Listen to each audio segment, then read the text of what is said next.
So hi everyone, my name is Narshifa Nazifa and I'm the leader for Group 14 and we are going to present about the issue of why statelessness is in Malaysia. So I'll be doing the introductions and subsequently the conclusion, whereas the rest of my teammates will dive deeper and explains more about statelessness. So moving on to the introduction.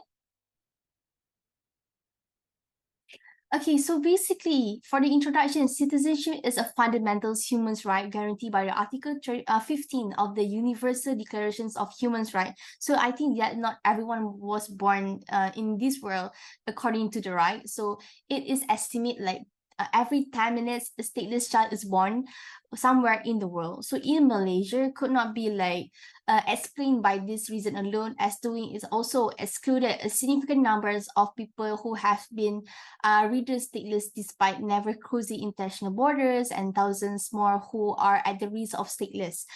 So for the second slide, what is stateless mean? So basically, stateless is the meanings of stateless is a person is somewhere who are under the national law, which is not recognized by any country and doesn't even enjoy the privilege that come with having a citizenship with the legal bond governments and the individual in any country.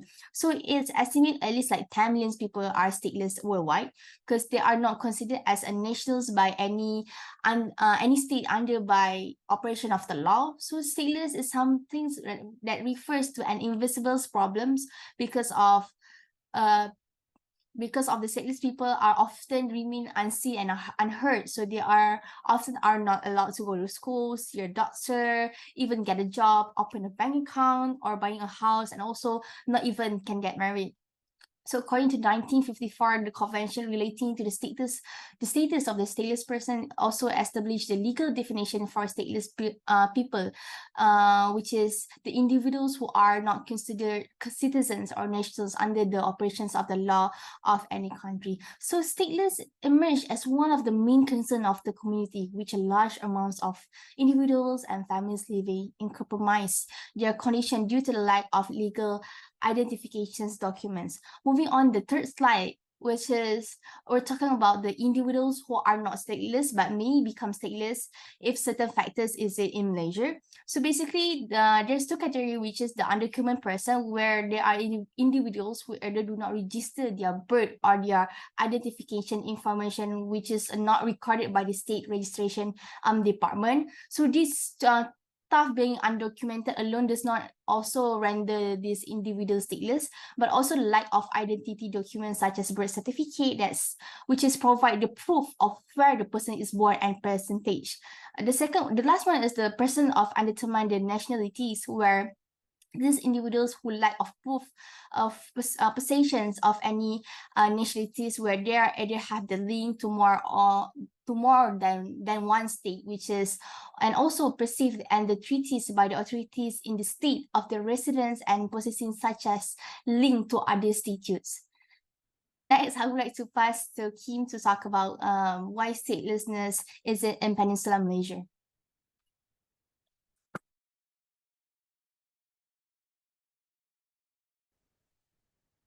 Hi, my name is Kimberly, and I'll be discussing the reasons of statelessness exists in West Malaysia.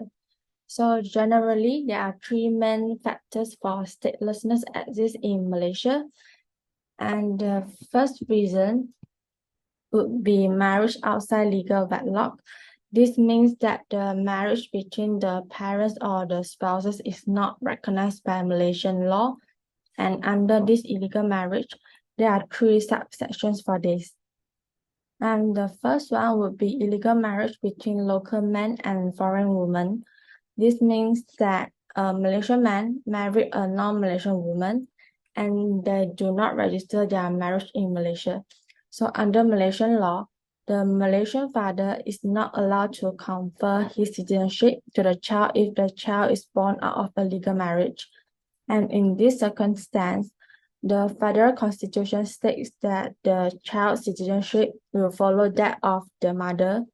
And this is where problem arises because the child is considered as stateless if the mother herself is stateless or the laws of the mother's country do not allow her to transfer her citizenship, or the mother's identity is unknown.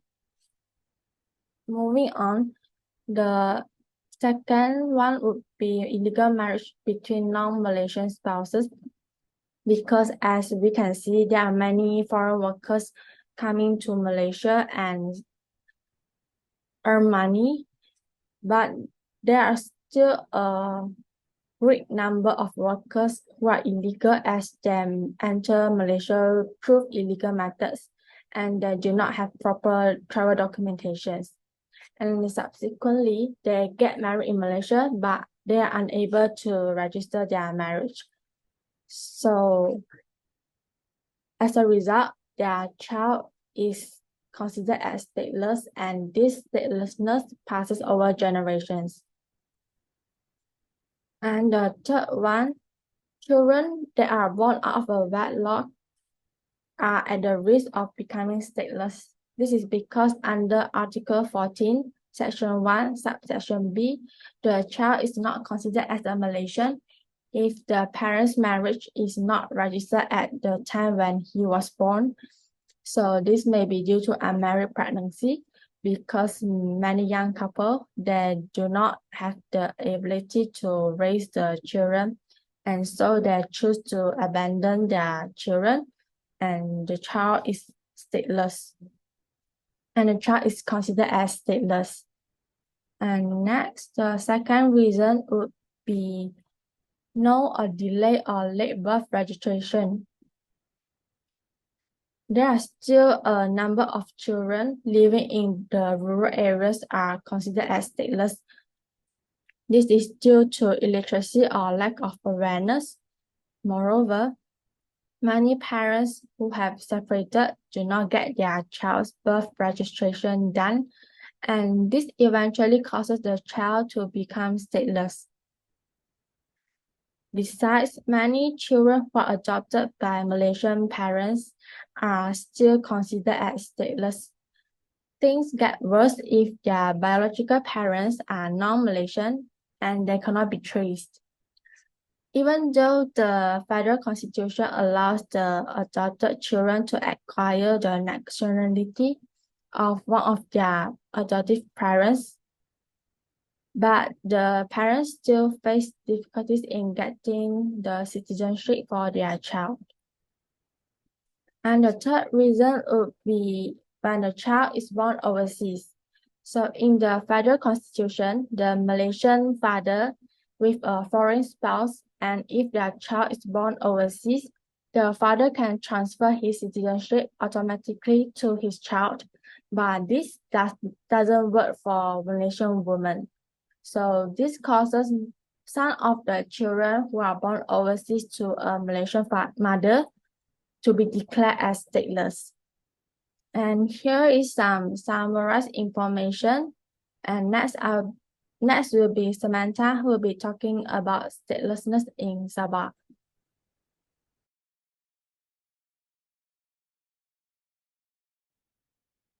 Greetings, my name is Samantha Teo Chow Ying, and I will be covering the topic on why statelessness exists in Sabah. Now, there are many facts that contribute to statelessness in Sabah. However, due to time constraint, I will only be focused on one factor. So, moving on, we will now be looking at multi-generational immigrants and refugees, which mostly consist of Filipinos and Indonesians. According to the history of Filipino immigrants, thousands of them seek refuge in Sabah in order to escape the civil war that broke out in southern Philippines. These refugees that came around 1970s to the 1980s were considered lucky, as they had the privilege that was granted by the authorities to stay and work in Sabah. These refugees were granted a special pass called the IMM-13, which was previously known as HF-7. Now, most of the time, these refugees diligently renew their passes. However, there is always a portion of refugees that do not comply with this law, in which they ended up in either one of these categories, which is went back to the Philippines, either passed away, granted permanent residence in Malaysia, or even went back to the Philippines and came back as illegal immigrants. Now, moving on to the history of Indonesian immigrants, many of these Indonesians came due to work opportunities where most of them can be seen working in oil palm plantations and the timber industry. Moving on to the next slide is the social standing. The social standing of these foreigners can be divided into these three, which is the valid status, which are normally PR holders, permanent residence holder, or illegal status, which have no legal documents whatsoever, and under management of Sabah Foreigners Management Committee. These foreigners include temporary PR holder, sea gypsies, or even children born from illegal immigrants. And moving on to the next slide. The consequence of these immigrants and refugees finding home in Sabah is that Sabah has now become more reliant on these immigrant workers. And families from these previous immigrants that has come to join them, and which increases the number of foreigners.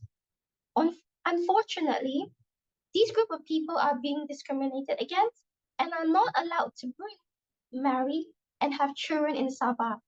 Even so, many of them have disregarded this discrimination or this law, and has already made multiple attachments in Sabah. And now moving on to the next slide. Because of these attachments, now their children, which are their descendants or their descendants before them, have to now face statelessness, or they are at a risk of being stateless.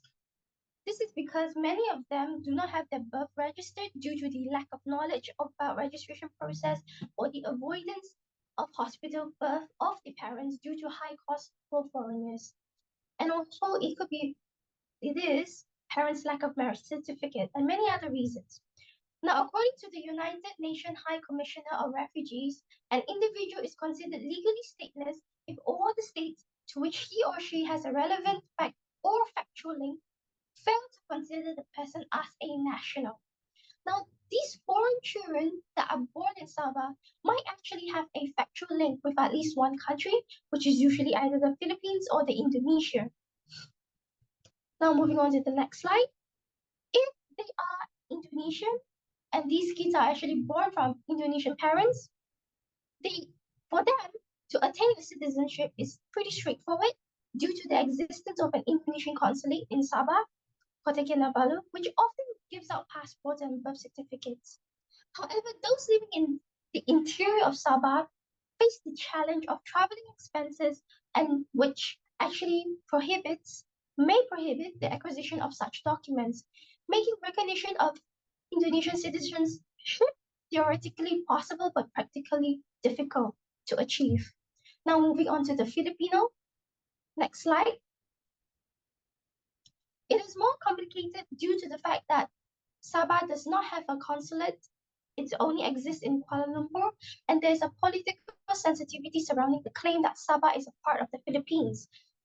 And because of this, it is very, very hard for the Filipinos to actually get linked back to their country to get a citizenship.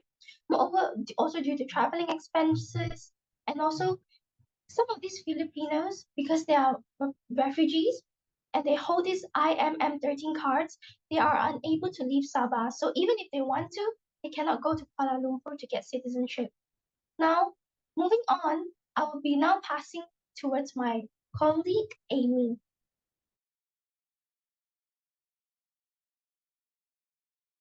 Hi everyone, my name is Amy. Today I will be presenting about why does statelessness exist in Sarawak. First reason is because of the geographical lands areas. One of the reason is one of the race in Sarawak is Penan. The issues where the Penan facing statelessness is because of the nomadic culture compounded by rural poverty, limited Bahasa Malaysia literacy, and inability to afford the luxury of travel. The Penan is mostly resided in Baram, Belaga, Ulu Limbang, and located 200 kilometers from Bintulu via rural roads. In 2010, the State Planning Unit estimated that 77% of Penans have settled permanently, 20% were semi-nomadic, and 3% are nomad. In 2019, the Penang Affairs Department of Sarawak Planning Unit says there are 21,360 Penang. However, most of them do not have any identical papers to denote they are citizens. Second reason is the matters are not discussed under devolutions of power. Statelessness matter always been agreed to be federal matters with reference to Intergovernmental Committee ICG report and Malaysia Agreement 1963, also known as MS63, as well as the federal constitutions. Recently, Sarawak issued temporary documents to the first batch of 73 stateless children. Premier Tan Sri Abang Joharitun Openg said that the statelessness children unable to go to school or get treatment at government health clinic as they lack personal document. The statelessness children waited for so long for their citizenship application to be approved by the government, by the federal government. So the Sarawak issues the temporary documents so that they could get treatment and they are able to go to school. 394 applications were received as of March 10, of which 86 were approved by the Sarawak Premier Department. Next reason is double standard. As we know, in 2010, current governor of Sarawak, Taib Mahmud, married a Syrian-born woman called Ragat Walid Al-Kurdi. However, in 2017, Ragat Walid Al-Kurdi and her previous married sons have become a native Bumiputera status as a Melanau. This was pursuant to Section 20 of the Native Court Ordinance 1992 and Rule 17 of Native Court 1993. The biodata of Taib Mahmud's wife after become a Malaysian citizen is Top 1 Datuk Patinggi Hajar Ragat Kurdi Taib, and her sons is Nazar Mahmud Taib and Sam Mahmud Taib. This was dated on 9 of November in 2017. However, as a local, Wong Kwe Hui, who is 27 years old, he is born in Sabah to a Sarawakian father and a mother believed to be from Indonesia, entitled to Malaysian citizens. Wong's Malaysian father died when he was 10 years old, and his non-Malaysian mother died when he was 17. So he had to apply twice under Article 15A of Federal Constitutions to be recognized as a Malaysian, but both applications were rejected. So that he filed a lawsuit through a judicial review on June 20, 2019 to seek several court orders. This is because he wants to be recognized as a Malaysian citizen. There's another case who is Rohana Abdullah. She is 22 years old. She was abandoned by her mother when she was 2 months old at the kindergarten after her Indonesian mother returned to her country. She has been applying for her citizenship since 2016, but she do not receive any response so far. She has faced so many difficulties until she will be forced to drop out of school, and she suffered anxiety. She couldn't get a proper health care. Next, I will pass to my friend Joey.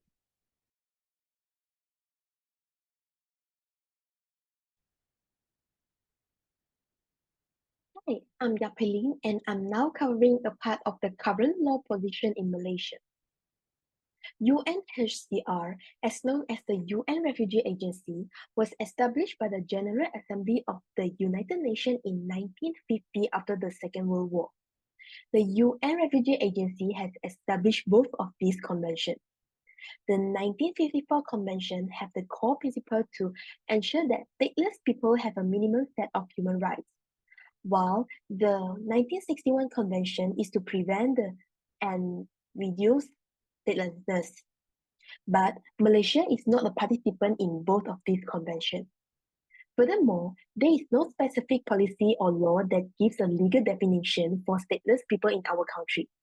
Malaysian non-government organizations and government authorities have difficulty to identify stateless people, which led to numerous problems that related to statelessness. The question is, would the enhancement of the current law help in statelessness? Here is the Malaysia's Act that could be enhanced to reduce the probability of statelessness. Firstly, I will cover the Birth and Death Registration Act 1957. Let me briefly talk about this act. This is an act relating to the registration of birth and death, and it's applicable to Peninsular Malaysia only. The birth certificate is an important document as it is a prerequisite for acquisition of the other identity documents in Malaysia, although the birth certificate alone does not guarantee the holder Malaysian citizenship, but it is still important. Lack of birth registration makes it difficult for children to prove that they have the relevant link in Malaysia as nationals. Hence, the persons mentioned below is qualified to give information concerning a birth. In this act, talking about the part of registration of birth, the normal registration of birth should be made within 14 days of the birth of the child. Delayed registration, which means after the expiration of 14 days and before the 43rd day from the date of birth, the applicant will be subjected to a total penalty of no more than 65 ringgit Malaysian. In addition, parents who fail to register the birth of their children within 60 days of the birth could possibly be fined or risk facing issues with getting automatic citizenship for their children. Now, I will talk about the cause of late registration. Firstly, some of the parents do not know how important is the birth registration. Besides, some of the parents don't even know how to read the document. Lastly, not everyone are able to go through for a late registration. In this term, government centralizing the late registration of birth certificates in main town will surely not work well for some classes of people. Unlike the West Malaysians, where every state is linked by road, Sarawakian or Sabahan need to fly to Putrajaya for the birth registration. For instance, people who live in the interior parts of Sarawak have financial problems to fly to the National Registrations Department headquarters in Putrajaya for the late registration.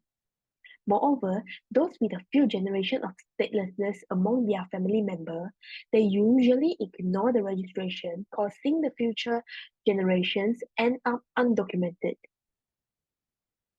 The question is how to cope statelessness that caused by registration. Firstly, the Home Ministry should work together with the respective state government and consider making the process and application more easy for some people, especially urban children that have been legally adopted by the Malaysian parents. Besides, I think that the government should improve their procedure by increasing the manpower of the NRD. Eventually, the procedure of registration could be done more effectively. This is my point of view. I'm now passing it to Wilson.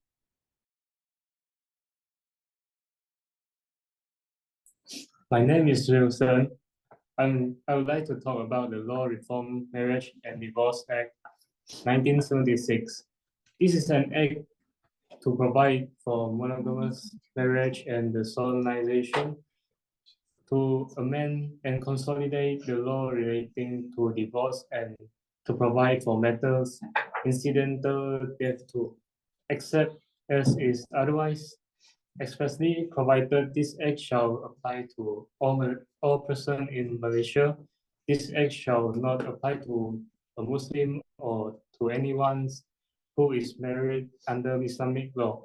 This act shall not apply to any native of Sabah or Sarawak or any aborigine of Peninsular Malaysia.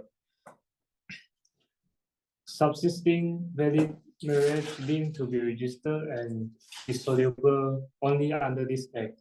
Besides that, nothing in this act shall affect the validity of any marriage solemnized under any law, religion, custom, or usage prior to the appointed date. Such marriage, if valid under the law, religion, custom, or usage under which it was solemnized, shall be deemed to be registered under this act. According to the news from Malaysia now, statelessness is a serious issue in Malaysia. This is because many parents do not register their marriage or their children. According to the news from Malaysia now, Kak Yana is a foreigner. She was married to a Malaysian man. After her husband died, she was unable to provide the authorities with her marriage certificate. Therefore, Kak Yana's children become stateless unless her daughter married to a Malaysian. According to the article of Statelessness in Malaysia, there was a plaintiff was born in Malaysia and his father is a Malaysian, but his mother is an Indonesian. The parents did not marry at the time of birth, so he is neither a Malaysian citizen nor Indonesian citizen. On 11th of June 2021, the plaintiff went to the High Court to obtain a declaration of citizenship. After a few months, on the 10th of February 2022, the plaintiff lawyer submitted that the federal constitution was drafted to prevent stateless in Malaysia. Lastly, the High Court ordered the defendants to update the plaintiff's status as a Malaysian citizen and to issue the plaintiff with a my card. So for the conclusion, so in here, I would like to indicate that statelessness is a very sensitive issue in Malaysia. So in here, we can acknowledge more that there are various forms of statelessness and different group of stateless that is happening in Malaysia. Which is the peninsula, which that lack of absence of the birth registrations and documents for the children or the parents that could not produce a valid marriage certificate. Next, second is the understanding there are categories of stateless that neutralize the discourse that stateless is equated with the foreigners. As the Katrin Ellington in her research on the Sabah riot, she noticed that how often Sabahan refers not to stateless people but to call it so-called the stateless people. The implications of the so-called is prefix seems to be that people who are described as stateless are not really stateless, and that this issue is a mirage obscuring other more important issue that is also so-called stateless people, because their apparent statelessness is simply a must. So lastly, for Sarawak, Sprite is itself as a state that has kept away undocumented migrants, but in its own backyard, many of its native are stateless. This is especially the case of the Penans, who for generations have faced obstacles in obtaining the citizenships due to the excessive bureaucracy. So in here, I would like to conclude that there are so not many laws that have not to focus and relate about the statelessness that is happening in Malaysia. So that's all from us. Thank you.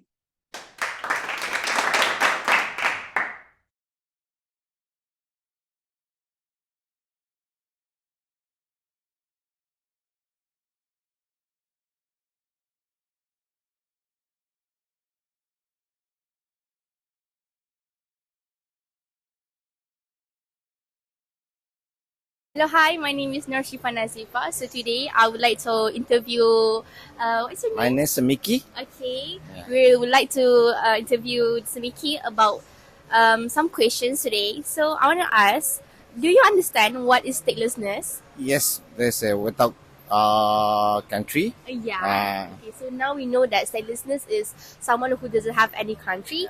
Okay, I want to ask you again, why statelessness is it in Malaysia? Because some because some they come from the other country, so when they come here, they didn't get any document or then anything, they become the stateless. Okay. Yeah. Okay. Thank you for that. And how do we solve this problem about the statelessness? Oh, this is depend on the government agencies lah. Oh. They got the power, so they can do certain for this problem so far. And one is like the United Nations. Yeah. They are the most important role on this. Oh, okay, Yeah. okay, I see that. Okay. So moving on to the second last question. So I wanna ask you, how statelessness affect our society? One thing is for the education and health, medical care lah. Yeah, That's medical care. that's the most important thing lah. Because you know that during the statelessness they need to pay like triple times than the citizens during our society. Okay, the last question: what can government do about why statelessness is easy in Malaysia? Okay, that's the most stateless came from the other country. So how we stick there our border tightly, the ones the government have the power to do them. All That's right. us. Okay. That's all for me, and thank you so much for helping Thank you. me.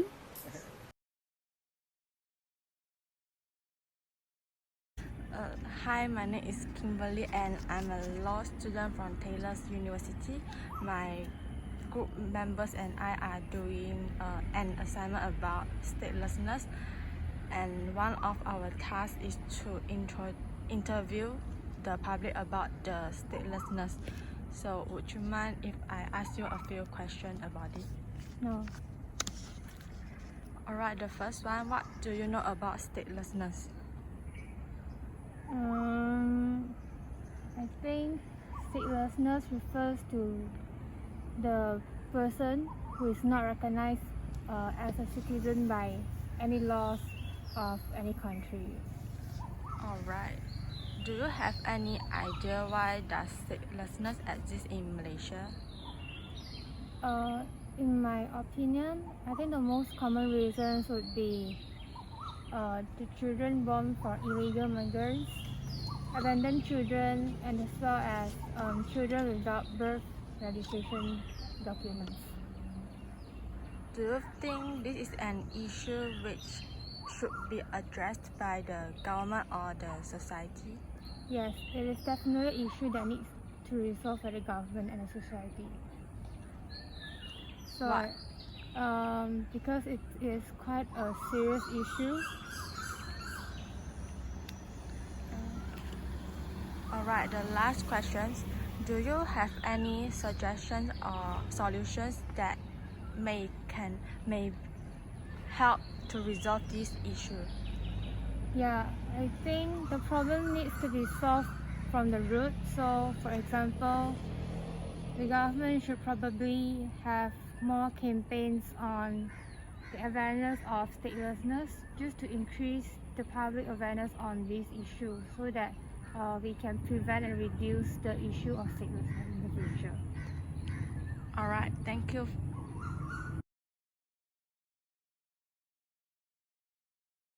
Hello, my name is Samantha, and today I'm with Elisa, and I will be conducting an interview regarding statelessness. So, moving on to the first question, in simple terms, what do you think statelessness means? Somebody without any like national registration, like identification, so like an IC, or who doesn't legally belong to any state. Okay. Moving on to the second question, how do you think statelessness affects the social community? It can affect the community because like those who don't have like these forms of national registration, they can be denied of many services that come with the government, for example, healthcare or like education or job opportunities as well. So it really impacts these communities that way. So moving on to the third question, do you think statelessness has an impact on the economy? Yes, I think it does have an impact because these people without like legal status, they aren't able to get like high paying jobs. So they usually work in like unstable and like low income jobs instead. Okay, so moving on to the fourth question. In Malaysia, what do you think is the main factor that contributes to statelessness? Like as in like people who come here or people becoming stateless? Yeah, basically statelessness in general. Okay, sorry. Do you mean like people who are from Malaysia but then they lose their legal status? It can be both. Mm, In your opinion, what do you think is the main factor? maybe like immigration. Immigration. Moving on to the last question, what do you think the government should do to reduce statelessness? I think they should enact certain protocols or initiatives that allow these stateless people to get their own visas or like to renew any visa that they had lost. Okay, thank you. Thank you. Okay. Hi, my name is Amy. Today I'm going to interview about statelessness. May I know what's your name? My name is Siti. Just call me Siti. Okay. Okay, Siti. In your opinion, what is statelessness? For me, statelessness means someone who has no citizenship in this country, like someone who come here without identity, without we need passport, and then they come here without the visa, passport, and that's all. Alright. Okay. In a point of view, why does it exist? Because sometimes people, first and foremost, there's less security at the border. Perhaps that's one of the causes lah. And then I think our rules sometimes it's not too strict for the immigrants to come in. And then okay. Okay. How to solve this statelessness problem? First of all, I think we have to at least the government first must first take these things very seriously, and then we have to secure the border. Perketatkan every entrance, yes, every entrance. Okay. The fourth question is how statelessness affect our society? Because they come here without they come here secara haram. Sorry, I cannot find the person. Secara haram, and then they can affect our community by living here without any permits, and then sometimes they don't have jobs. It also can cause more crime rates. Yes. And then perhaps it can affect our security. Yes, security, and perhaps also it can cause the opportunity of the jobs for our Malaysians. Alright, I think that's all for my questions. Thank you. Have a nice day. Hi, I am Yap Pei Lin. Today we are talking about statelessness. The person I have today is a Malaysian but currently works in Singapore. Let me introduce to you Miss Joanne. Good morning, Miss Joanne. Hi, good morning. Okay, now let me ask a few quick questions about statelessness. The first question is, what do you think statelessness is? Well, I think statelessness refers to the people who are residing in a location but does not obtain the citizenship and does not belong to any country. That is my personal understanding of it. Okay, I see. The second question is, why do you think statelessness exists? There could be many reasons of why statelessness exists. I mean, one of which could be that there are certain countries that were dissolved, that this country no longer exists, so these people do not have any citizenship. It could also be like some people who are children of migrants who does not have certain nationality or the proper paperwork to prove their nationality. That is a couple of things that I can think of, but I'm sure there are other reasons for the statelessness. I agree with you. This next question is, do you think Malaysia has more serious issue in statelessness than other countries? I'm not particularly familiar with the international statelessness situation, but I can foresee that there is probably quite serious statelessness issue in Malaysia, given that we are probably really close to some other countries where it is easy for illegal immigrants to come into the country, where there are many poorer countries nearby, or there have been many unrecorded people living in Malaysia for a long period of time. But I cannot for sure say that it has a more serious issue compared to all other countries near Malaysia. Okay. And how statelessness affect a country? This is a very big issue. For what I understand is that people who are stateless, they are unable to obtain proper education because of the lack of identity. They can't even open a bank account, or in many cases, they can't get a proper job because of the lack of identification. And with that, there comes a lot of social issues, right? People who can't hold a job, they are probably more prone to abuses from the society.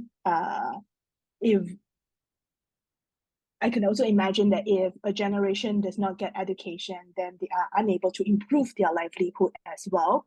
And with that, it is very hard to improve. It's very hard to improve their living standard of living.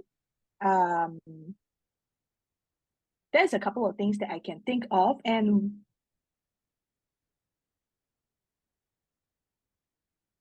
maybe we'll move on to the next question. Okay.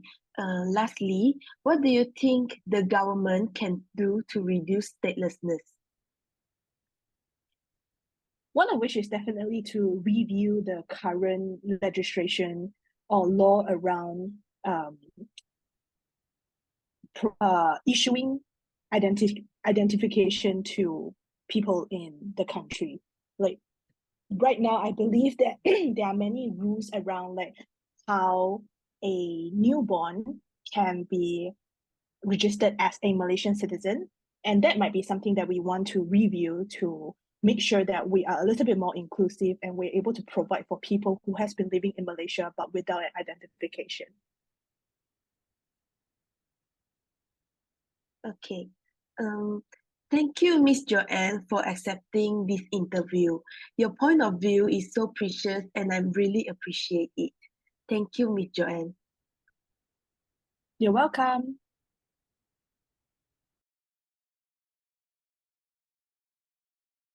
My name is Wilson. And I'm Saiful. I'm the dessert crew here at the Snowflake. okay. Today, our interview is about the statelessness in Malaysia. Do you know what is the statelessness? Statelessness?